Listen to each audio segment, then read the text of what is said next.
We're cold. So, And Jason, maybe you want to kick us off tonight and I'll well, get our first of all, I'm just curious how many folks here are operators versus how many people want to learn to be operators? Both.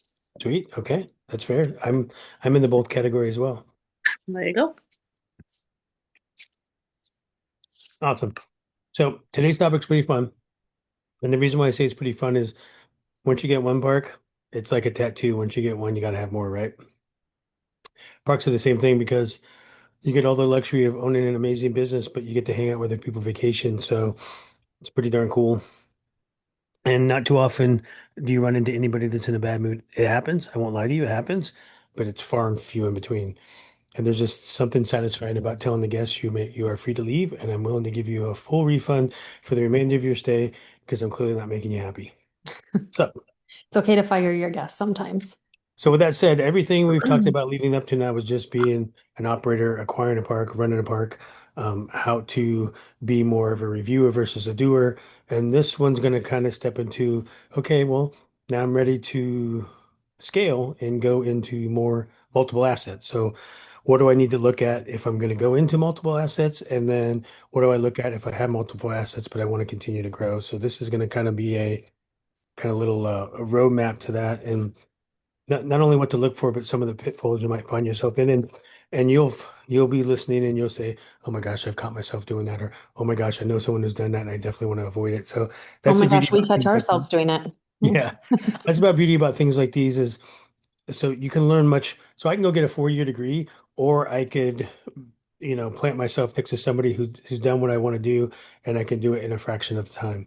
And of course, most of us learn better by doing rather than by reading and understanding. So this is one of those things where we'd like you to take whatever little nugget you find in here and just go run with it. We give you permission to be shitty because at the end of the day, if we don't try something, we don't know um, where our pitfalls are and shortcomings are, and that gives us an opportunity to grow. And I would say we prefer this to be interactive. So comment, raise your hand if you want to interject, just jump in, cut us off because we love to talk about this. It's an asset class that we are super excited to be part of, and we can go on for long hours discussing it. So jump on in, share your thoughts. Jason will help me keep eyes on the comments and stuff so that we can make this an interactive conversation. Hmm. So one of the things that Jason and I are actively working on, we're on park number 2 and we're ready to exit, and that means moving on to park number 3. And so uh, we are continuing looking for ways to hone our expertise in how do we scale and make sure that we're building a portfolio that is not dependent on us to be successful, that we're building teams that are effective and they can be successful.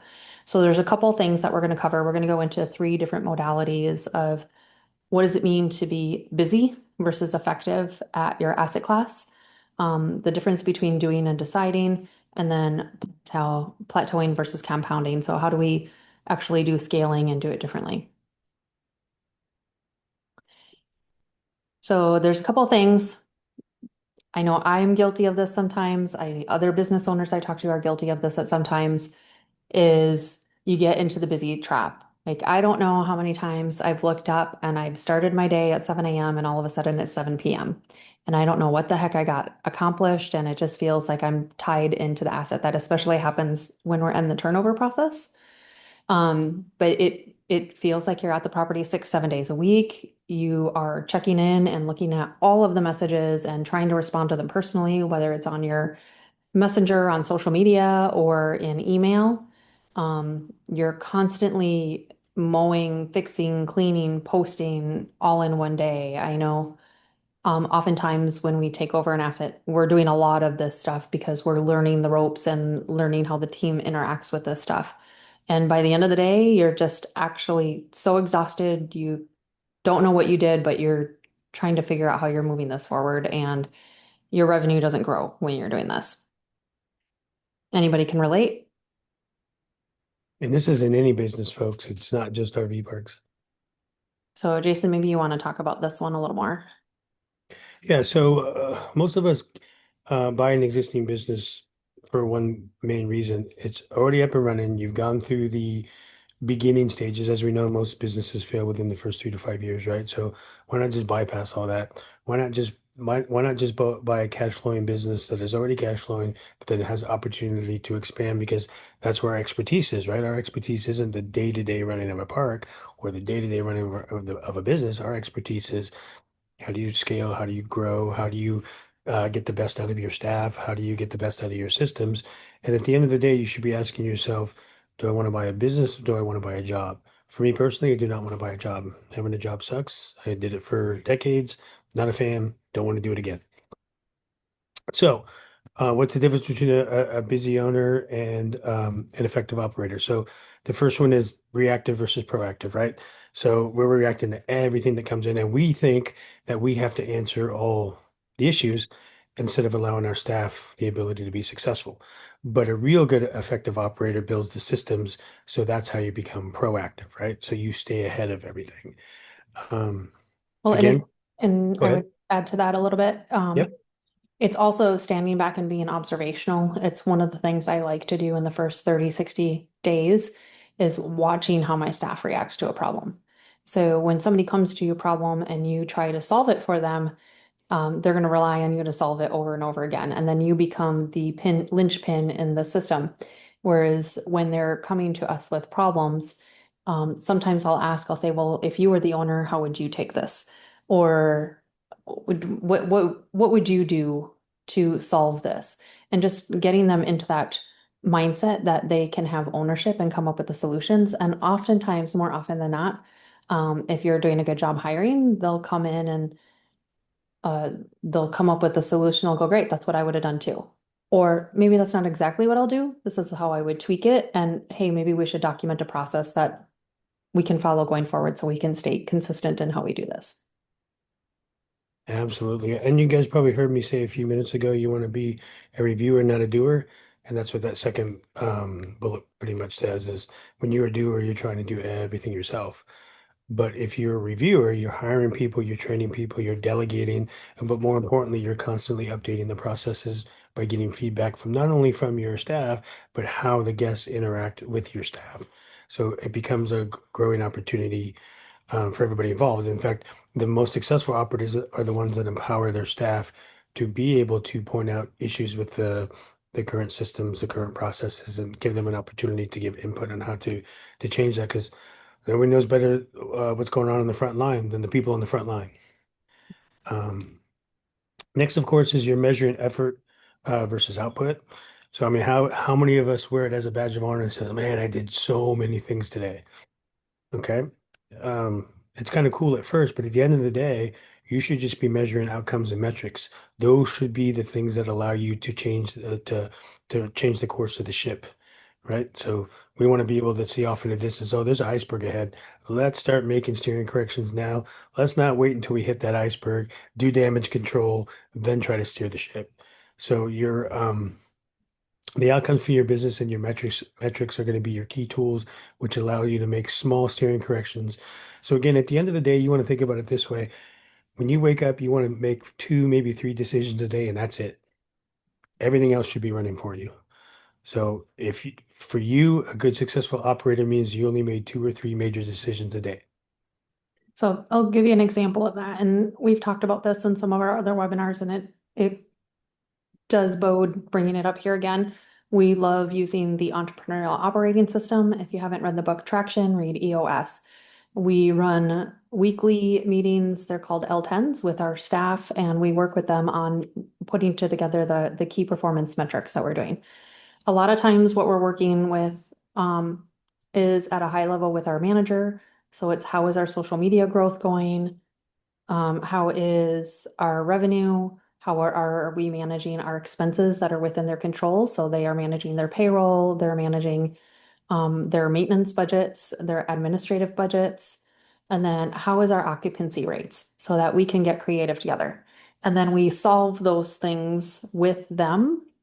And when you have a park that's humming along, I'll give you an example, and then they know when to escalate to. So just this last week at our park in Texas, we found out that the roads are pretty well worn and torn. It's gravel, so gravel wears out over time. Now there's a spend that needs to happen that's pretty significant. It'll be about 4,200, if not more, to fix it. But what's happening is it's a decision between what is a long-term interim solution that comes with additional cost month over month that gets us by versus a large capital investment fix that we can do that will save us money over time. So those are the kind of decisions that we want to come up to us and bubble up to that higher level because it's a larger financial decision where we give our autonomy to our managers and they get a budget of $500 a day that they can spend. We monitor the bank accounts. We know if they're abusing it within a few days. And we measure their things on like maintenance costs. If they have a budget of $300 a week, are you really spending that $300 a week? Okay, you went over this week. Why did you go over this week? Okay, we had a septic issue. It required a little bit of extra spend. But if I average it out over the month, I'm pretty much staying in line. So that's the way that we handle that. So that takes us out of those smaller day-to-day decisions.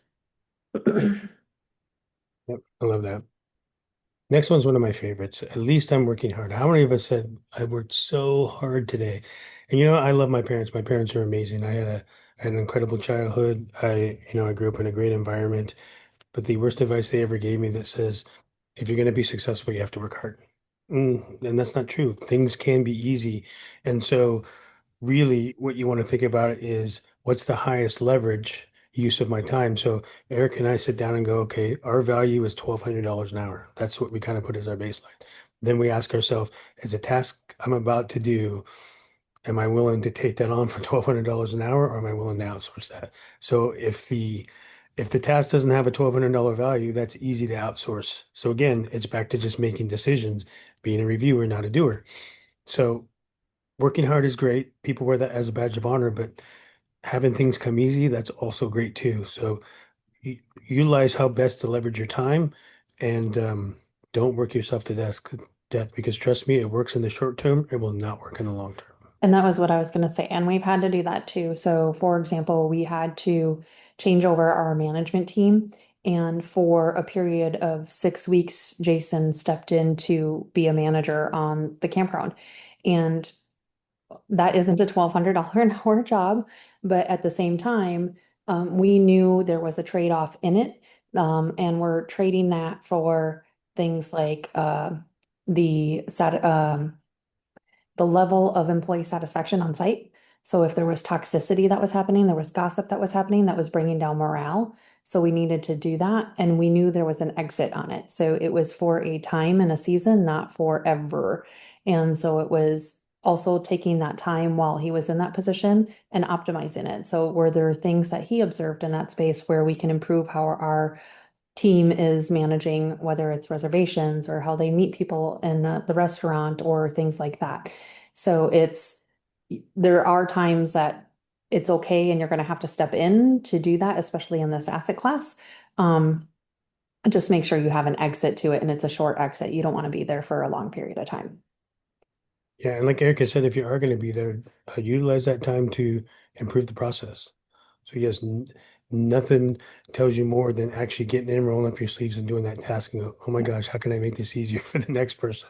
Or how can I make it um, what they used to say in the Navy is sailor proof. How can I make it so that whoever steps in can do it no matter what, and I don't have to hold their hand and watch them do it. So that's Yeah. the key to doing that. That's where the whole show, The Undercover Boss, came from, is they Mhm. needed to go down, pretend to be one of the people on the ground floor and see how things are done so they can go, oh, okay, now I see where the inefficiencies are. It's not the staff, it's the way the staff has been taught to operate. Well, and there's little things that you can find out too. Like we began to understand that the staff wasn't upselling.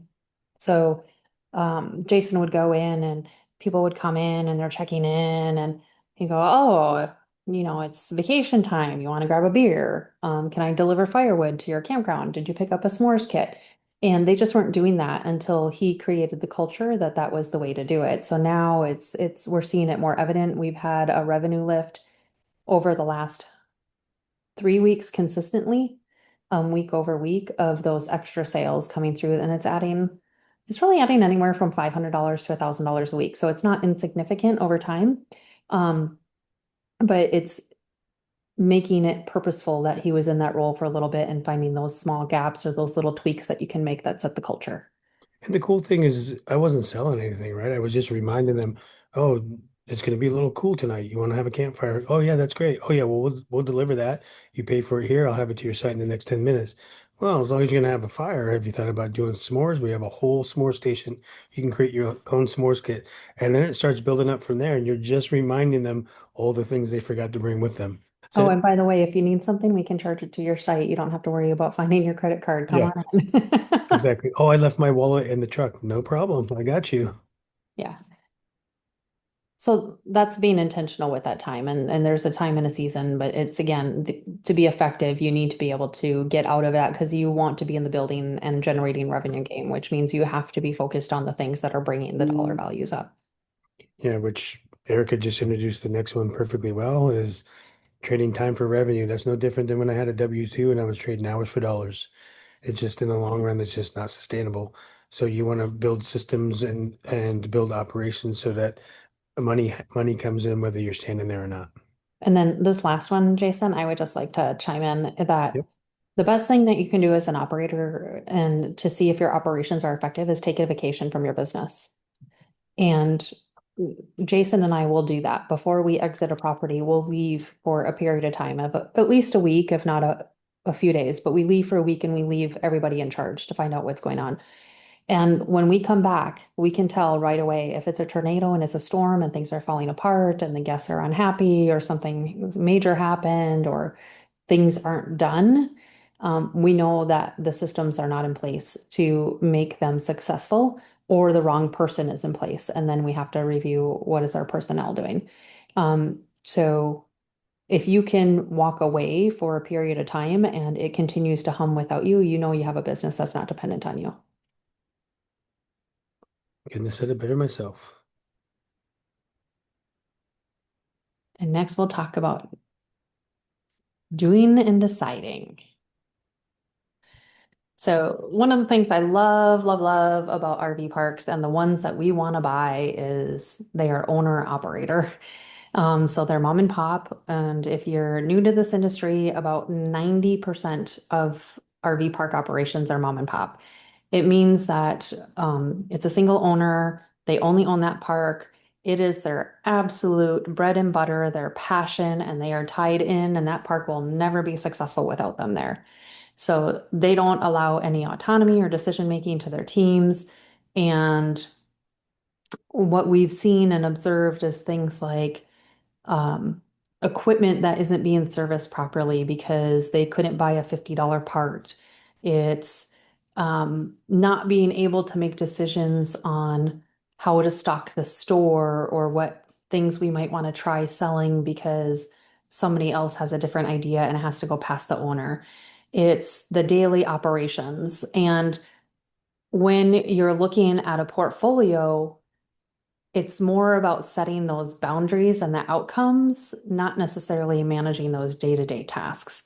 So unless we can empower our team and trust them to take care of the things that need to be taken care of, um, and manage those decisions on the ground, then we don't have a way to build a portfolio. And I'll give a great example of one. One of our most recent acquisitions we came into, and the bread and butter of the park is the Airbnb portfolio side of it. And in hospitality, if you're anything in hospitality, you understand that there's a specific level of comfort that guests require. And so you want to have linens that are clean and crisp. You want to have a space that looks like it's been cleaned. It's not got dust bunnies in it. You've got um, towels that are not raggedy. You've got blinds and window coverings that are not stapled to the doors. And so when those things break, what does the team do, right? Because let's be honest, guests are hard on your stuff. They don't care as much as you do. They're just going to be rough on it. You're going to have lots of turnover. You're going to have lots of people going through there, and not everybody's going to have the same intentions that you do, or not everybody's going to care for things the same way that you would. And so damages happen on the regular. And does your team know how to do those damages? Take care of it. Do they know where to go get the stock if it runs out? Do they know when the minimum order process is? So we buy our towels, something simple, in bulk. So we buy many at a time to get a good price point on them. They get damaged all the time. They're white. White represents clean. But when it comes to guests will use them to clean their grills. They will use them to clean up coffee spills. They will use them to do a whole plethora of things that will cause damage to the product that you can't get out. So are the park rules clear? Are they posted in multiple places? We send them out in an email ahead of time so the staff doesn't have to worry about it. We post them on our website so everybody that's a guest can access them at any time as well as the staff. We review it with our team to make sure they understand it. We've set up a standard operating procedure with price points on what they need to charge back per item when a guest does cause damage. We've put it in our system so that we know that there's damage charge and we can bill back to the credit card. We have a process when working with OTAs, which are Airbnb or other booking venues, on how to submit claims. So that takes that day-to-day operations. Like this weekend, we had some blinds that were damaged. We went out and got some others, made sure we had some back stock. Everybody knows what's done. Boom, boom, boom. It doesn't impact the next guest coming in. So that's the difference between being on site and making those decisions on the day-to-day and controlling that spend at a tight niche, to understanding that I have to build systems to set a level of expectations that I have in terms of the service I'm going to deliver to my guests. And that to do that, these are the expectations I have, and here's the autonomy that my team has to make that happen. Right. I'm gonna pull the string on something, Erica, you said, but you brushed past it, and it was something that allowed us to change a process. So we have cabins that all of our cabins have coffee makers in it, right? And people spill, it happens, and then they grab the beautiful little white fuffly hand towel and wipe up their coffee, and I've got a big brown coffee stain on there. Well, we decided, well, wait a minute, why not put a dark colored hand towel next to the coffee maker, so when inevitably somebody spills, the towel that they grab is a dark colored towel for wiping up. No different than having a black makeup remover washcloth in the bathroom so that guests can use that versus using a white washcloth. So again, sitting back and seeing how the system works and going, we didn't think about that. That's now a problem. Let's put an SOP in there for that. And then now we know that in the little kitchenette, we put a different color towel there. And those are things that as you learn, when you go from one asset to two assets to three assets to four assets, you naturally just carry it over to the next one. So it won't be a question from the beginning. This is the standard, this is how our team handles it, this is the cost, and we can pick that up every single time. Yeah. So what I want you guys to take away from this here is, if you look on the left, Eric and I used to say all the time, we operate RV parks. That was our norm for a while. And then we shifted it to right and says, now we go, instead of Jason and Erica run RV parks, Jason and Erica define how RV parks are run. That's a whole different mindset. That takes a whole different level of our effort, which means that we're not in it day to day all the time either. So, Interesting. Ina, did you have a question or a comment? I had a question actually when you're talking about the build back. How do you determine what price point is, I guess, worth it to initiate the process? Like, is that like an ROI? Like, you're gonna build back for a towel that's ruined, Oh, yeah. or you're gonna, you know what I'm saying? Or like, obviously something bigger, yes, but like, how do you gauge that?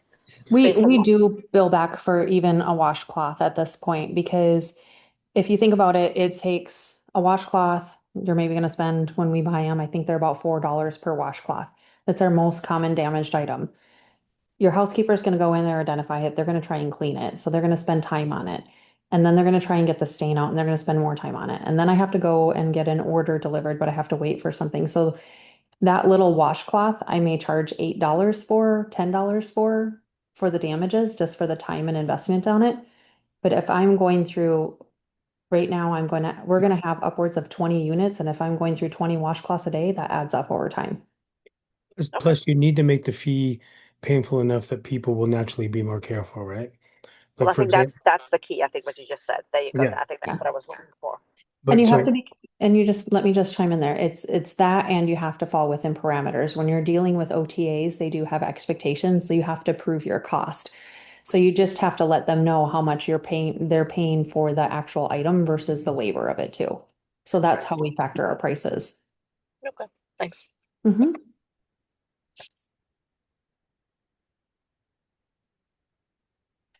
Yeah. And so the filters that are good to run through your systems is anytime people are coming to you, because this is where dependencies get created, is just take a moment and just say, does it require me or somebody? Who can answer this question? It doesn't have to be the owner. It just needs to be a person. And if and do you have that person in place and who is it? And does your team know who to go to? And that's part of setting that culture up from the beginning. So one of the things that Jason and I are pretty diligent about is when we come into our new assets, even though we're sitting there and we're observing and we're looking at where the gaps are and what people are working on, the team tends to want to come to us because they know we'll make a decision and we will not answer them. We will say, please take it to the manager. Because if we don't empower that manager to make those decisions and be the one of escalation, we constantly become that linchpin in it. So it's taking a pause because people are going to naturally want to come to you to just say, who needs to be responsible for this and does it need to be me? And then again, if you're fixing something and you're consistently fixing something, is it require a system in place? So if you're getting the same thing over and over, how do you create a system? And Jason, I'm sure you've observed that several times over the last 6 weeks where we needed to create systems. Do you have anything you'd share there? Yeah, I think one of our biggest gaps was um, how we deal with guests after hours. Yes. We had a few guests fall through the cracks, and to the point there where I had to issue refunds because it was definitely something that we dropped the ball on as a team. And to save guest experience, I will 100% give a full refund. No argument at all. If a guest had a bad experience and we missed something that could have made it easier for them to check in, that's on us. So then we had so the one thing we did is we built a robust after hours check-in system that starts with contacting the guests before we lock the doors at night. That's number one. And then the other shortfall we found is we weren't training temporary staff and then staff that filled in during busy hours on how that process worked. And that was another gap we found where a guest wasn't properly handled and we had to issue a refund. So yes, absolutely. You know there's a problem when you see it repeated a couple times. And when Mhm. you have things that affect what we call um, reputation management, you only get one shot. So one mistake, you should fix the problem. You shouldn't see it a couple times. And um, and then we know the system works when Eric and I are just sitting there having a meeting, talking about something, maybe even nothing to do with the park, and they come in and they say, "Where's so and so? I have something I need to talk to them about," and they don't even bring it up to us. That's how we know that everything is now working the way it's supposed to. Yeah. And then you have to ask yourself, would a second asset be possible if you weren't there every day? And that's where we're at right now. We're getting ready to exit our second park. We can tell already that it will be well managed when we exit. There's obviously things that will still come up, but we have the systems in place to capture it and the cadence of meetings to be able to have those conversations and the right metrics in place to be able to capture it. So without those metrics, without those meetings and conversations and checkpoints and things that we're measuring, and the guidance that we've provided over the last few months, it would not be possible for us to move on to another park. And so that's the really key here. And the cool part is as we're departing this part to head back to home base, we're stopping to look at our third asset or Yeah, I'm third potential excited asset, about I that should one. say. I think it'll be our next one. So the next topic we're going to talk about is plateauing. And this is even where Jason and I are at. We're plateauing at a higher level now, and that's going to be a natural progression as you're an owner. Our plateau now isn't necessarily at the park level, but it's at our scalability level. So where we're plateauing is we do not have a playbook in place for how do we turn over the assets. So our focus in 2026 is starting to get that documentation and get it out of our head. And how do people go into our parks and turn them over and get them up and running at the way that we do, and probably more effectively than we do up till now because we've had to learn as we go. So the first key that you're going to get is that um, if you don't have a playbook, if you don't have a way on how to do things, how things get handed off, how systems are in place, um, That's also one of the reasons we work with the systems we work with, their enterprise systems, their scalability. So without that playbook, you're not going to go and grow from there.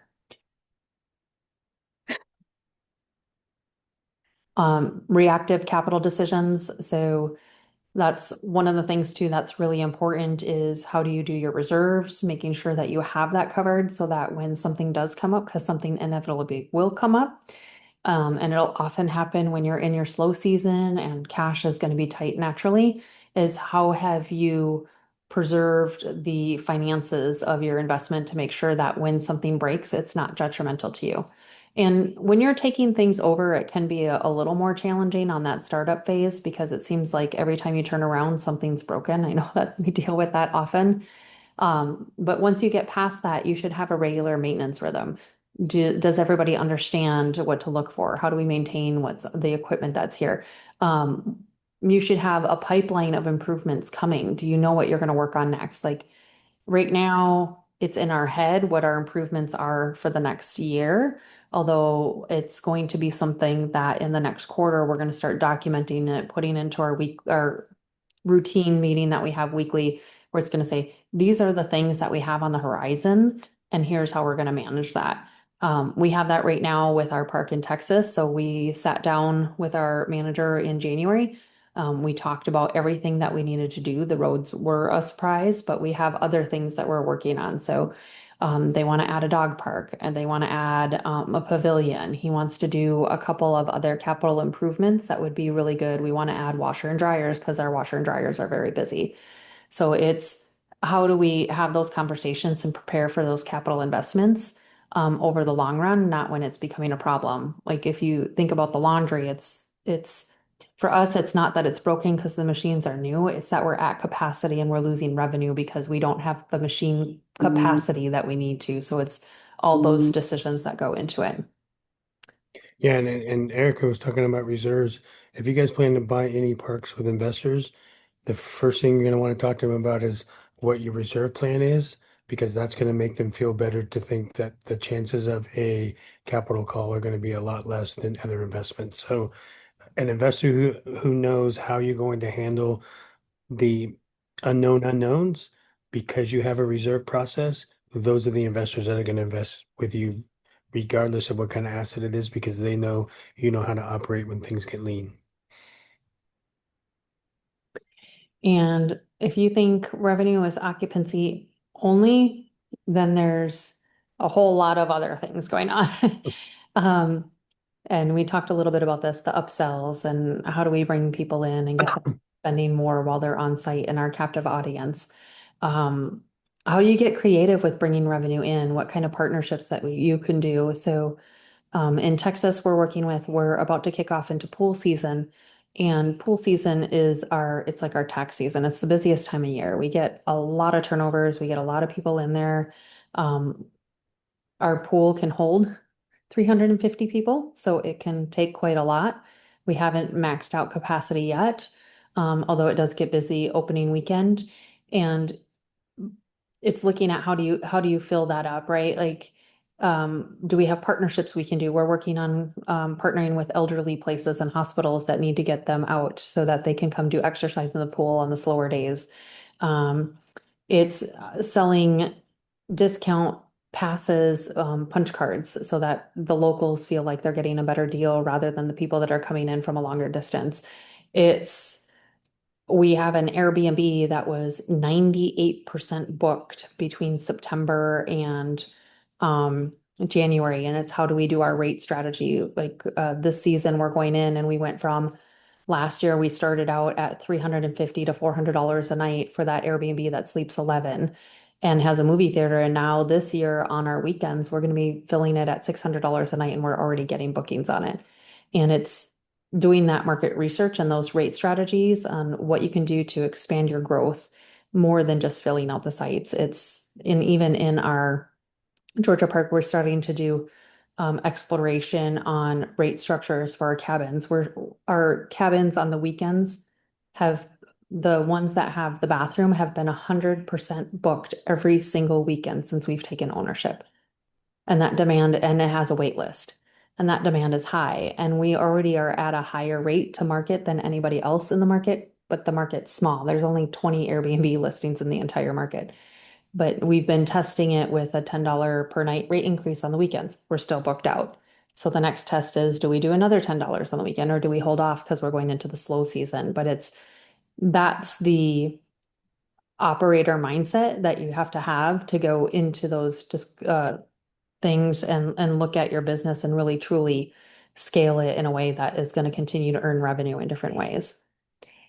And when you're the brand, guest book because of you, and it's not going to be great if you want to take time off. So for us, it's always the park is the brand, right? So we're always pushing what is the experience we want to have? What is the culture we want to bring to our parks? And how do we make sure that anybody working for us can deliver that same experience? I don't know if Jason froze or if he's just sitting really still. No, I mean, you covered it pretty thoroughly. I wouldn't know what else to add. And if you're going to say that the park is the brand, then that means the staff are the storytellers, right? So Mhm. they're the ones that make the brand become a reality. So empowering them to provide the best guest experience. And keep in mind, the guest experience starts the moment they send you a text, call you on the phone, inquire on your, send you an inquiry on your Instagram or Facebook page. That's when it begins. So a lot of times we'll talk to our guests for several days before we ever get on the phone or meet them in person. And so our staff knows that it starts then and continues until they check out. And a good litmus test, and you'll be able to see it right away, is that, for example, we had this is a good example of um, brand and all that kind of stuff and things you may have to solve is we started sending newsletters to all of our guests. And we have a mailing list that's 7,800 people deep. And some of those people came back and said, "You're that park? No, thank you. Do you know how I was treated the last time I was there? This is what happened." And Jason and I never even heard about it, never stepped in, found out later our manager took care of it, just went in and said, "You know what? Appreciate that you said that. We're under new ownership and this is how we treat people. We'd really appreciate if you gave us another try." And she said, "Okay, we're coming back." So it's making sure that every person is empowered to just share your brand, understands the vision, understands how to treat people, and that's going to be huge. And again, if anybody has any questions or wants to add anything, please Oh, unmute and start talking.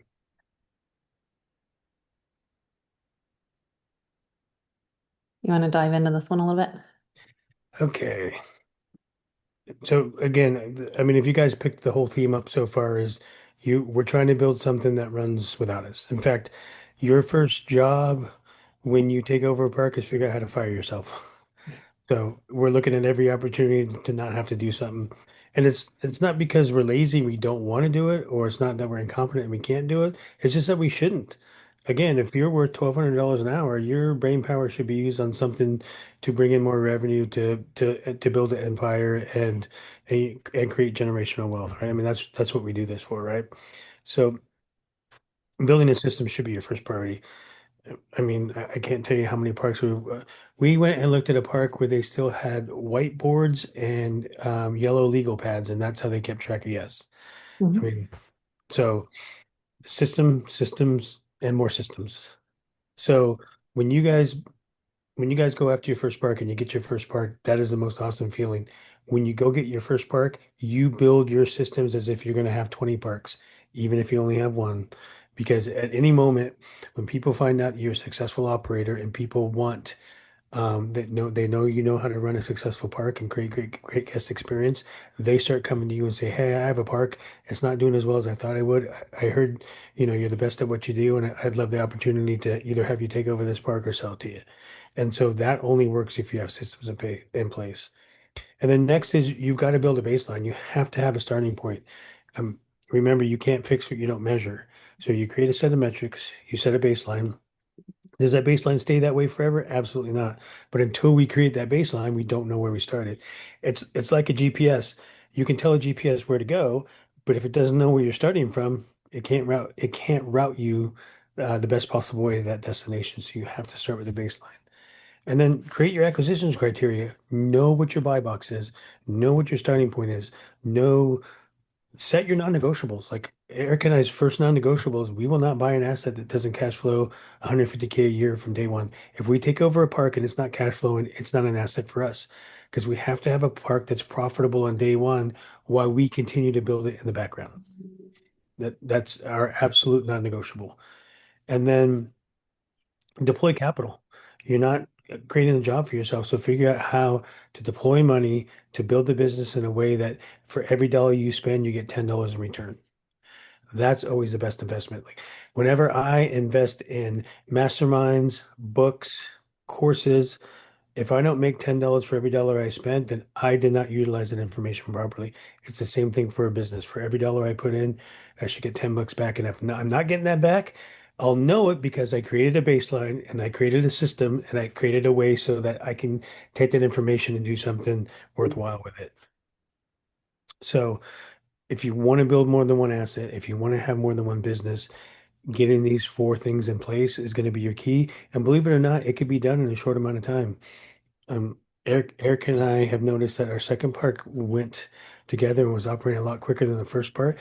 Now the construction is not going as quickly as possible, but that's because there's a whole funding issue behind it that is outside of our control. But from the time we took ownership till we had the systems in place, that we had the staff hired and trained to the point to where we could take the training wheels off was much quicker in this park than our first park. And we see that probably our third park will be even quicker. That's what you guys want to set up for yourselves. These are all great points, guys. Thank you for sharing. Say that again. I didn't get that. I said these are all great points, and thank you for sharing them. You are most welcome. And so we'd put this together as kind of a fun little thing to keep it interactive on the call. Like if you want to answer some questions, you can measure yourself. Where do you land today? So if you left, would revenue drop? Do you have SOPs your team follows? Do you know your RevPAR, which is, remind me, Jason. I know we measure. So it's revenue per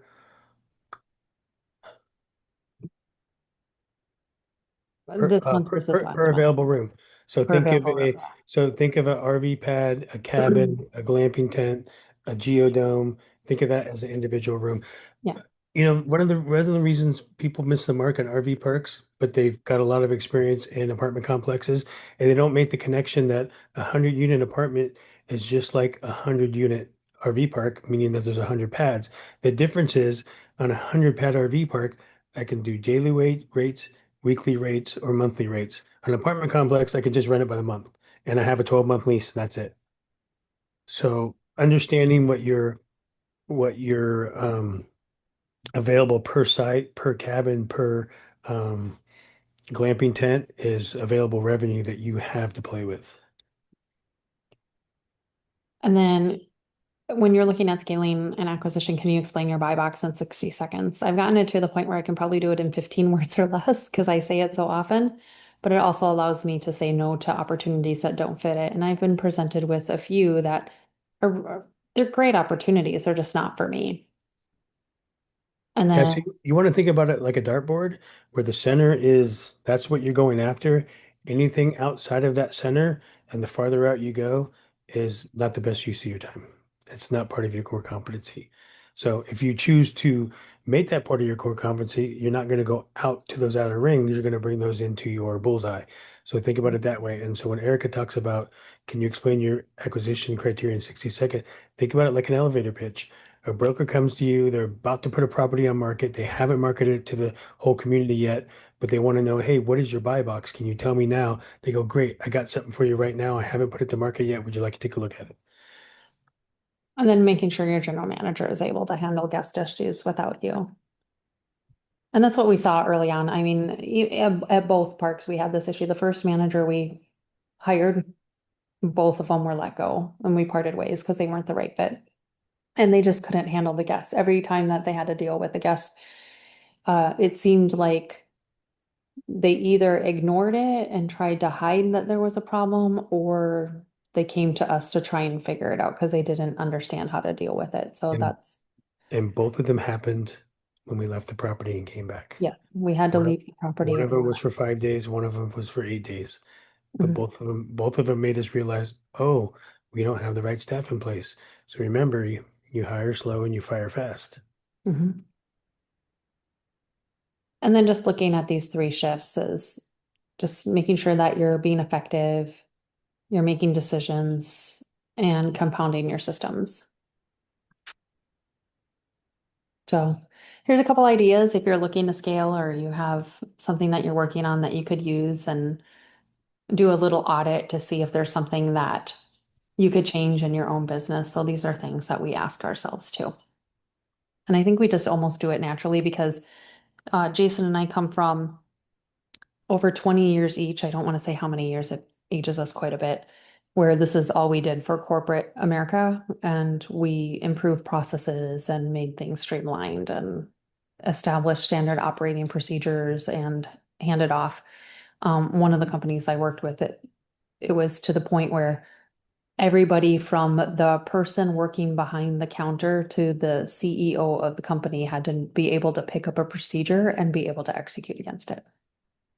And that's how we look at things is we want to make sure that it's documented enough so that somebody with almost no knowledge can come in and start picking up the systems. And we're not perfect yet, but we're getting better with each acquisition and we take those lessons and we carry them on to the next.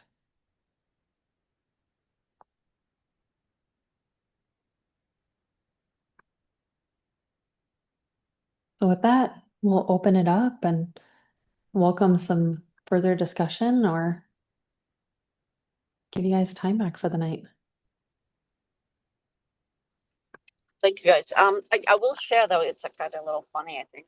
On your last slide, I guess, about being from corporate America and so forth. Mhm. A lot of what was said today. I actually, I still, as you know, I still work at W-2, right? So, and Yeah. I took a supervisory role a couple of years ago, and it's very analogous. I hate to compare it, but I was like kind of like it was eye-opening for me. Like literally now, I'm like, wow, maybe this job prepared me actually to run a business better than I realized. It really did. Yeah. It's just realizing that those skills are transferable.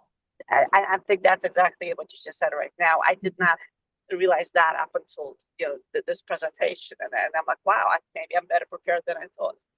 Ina, now I'm going to see you go after those assets. I know you've been watching by the sidelines for the last couple months since we met. Yeah, sure. It's all in the works. Yeah, and it's interesting you say that. I can't tell you how many people say, well, I don't know how to run a business, but then you've spent, 5, 10, 20 years helping somebody else become a millionaire by working in their business. Um, so Right. Well, I work for the federal government, Jason. So well, yeah, but okay, so you have a crash course on inefficiency. Trust yeah, me. Trust me. I was exactly, I was in the military for 8 years. exactly. I was in the military for 8 years, and then I worked in government contracting for several years. I Mhm. mean, I worked at Right. General Dynamics, L3 Communication. I mean, you name it. I mean, I see the inefficiencies. I see the way the government wants you to spend money to give you more money. I totally get it. But when you've worked Yeah. in that environment, you go, okay, now I know exactly what I'm not going to do. That's for sure. Right. Right. Or you know how to improve it actually, because part of my um Exactly. I guess the present the reason I was sent where I was sent was basically to clean up the place, and it took me a couple of years, but we got there when we were talking about just putting systems in place. And my biggest fear, like, yeah, I cleaned it up, it was great, everybody commented how wonderful it's now. My biggest fear was going on vacation for 2 weeks, like, oh my god, like, and that was my test, my litmus test, basically. Like, well, I Mhm. was petrified of taking 2 weeks off, because of what's going to happen when I come back. Are they going to be able to keep it up? Exactly. And And that was the key. And part of that is the corporate mindset, right? The corporate mindset is we keep everything close to our chest because we want to be valuable. We want them to come to us. We want that job security that goes, they're never going to fire me because I know all this stuff and they need me. When the most successful people in corporate are the people that make their boss look good or their boss look better, and they figure out how to work their way out of a job so they can take the next job in line. And that's Right. how it works in business too, is how do I get myself out of working every day so that I can make decisions that make my business more money? And then when I make more money, how can I deploy that extra revenue? Right. Exactly. Exactly. So I dropped so last year Eric and I worked on a playbook kind of for people who are starting out in operations. This one's focused on RV parks, but some of the things you can translate to other businesses. But basically, for the price of a bad review, you can take an operator playbook. What's great about this is we used it to take it take along to look at a park, and then it also works for the people that have a park and they want to say, okay, now how can I make my operations better? So it's kind of a kickstart of saying, how can I avoid some of the pitfalls? How can I steer around some of the landmines? And so if you're interested, go check it out. I think it's only like 19 bucks. It's a drop in a bucket. If it's for you, great. If it's not for you, that's great too. We're going to continue to do this every month, provide value. Um, we don't like to gatekeep anything like this. There's a lot of opportunity. Other parks out there are not our competition, so let's all go do this together and make money together. That sounds great. Thank you, guys. Hmm. All right. Thank you all for taking time out of your Monday night and for joining us on our irregularly scheduled program. Look for any of our upcoming webinars. We'll publish them on our Facebook as per usual. And And these, don't have any. Erica, you add these to our YouTube channel so you guys can go back and see some of the ones you may have missed. There's little pieces of gold in all of them, so you'll find something valuable, something to take away. Well, All right. Thank you, everyone. Have a great night. Appreciate you. Thank you, guys. Bye. Welcome. Bye. Bye.